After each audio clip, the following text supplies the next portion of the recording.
من شمال الجزائر إلى جنوبها ومن شرقها إلى غربها، عرفت مختلف ولايات الوطن أجواء احتفالية رائعة بتأهل الفريق الجزائري للدور الثاني بكل استحقاق أمام نظيره الروسي. فرحان بزاف عقوبة الألمان إن شاء الله نربحوها، نعاودوا لها كما مباري 82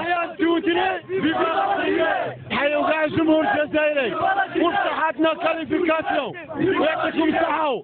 الحمد لله ولدي اللي ربحنا، والعقبة إن شاء الله على سمان بروشين ويعجل عليكم غير طالع.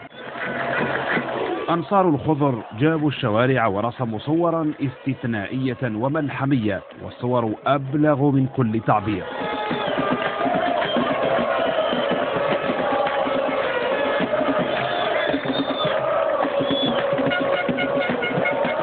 فرحة هستيرية طبعت على المشهد الاحتفالي بمختلف ربوع الوطن، ولا صوت يعلو فوق صوت 1 2 3 فيفا الجيري.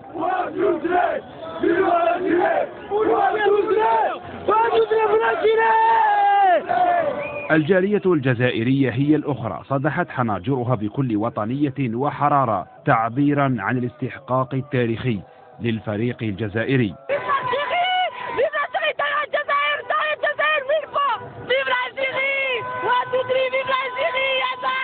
فينالسيون تاع الجيري اللي في با اوفيسيال حتى الصباح.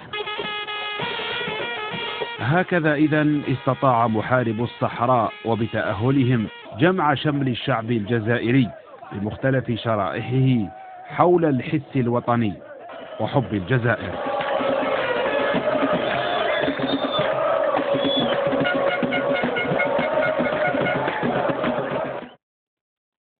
وأجواء الفرحة خارج البلاد لم تكن أقل من تلك التي كانت على أرض الوطن. جزائريون رافقهم عرب صنعوا الفرجة وهتفوا لأبطالهم ونجومهم، نجوم الجزائر المحاربين. تشاهدون هذه الصور لمراسلي الشروق نيوز في عدة عواصم عربية وغربية.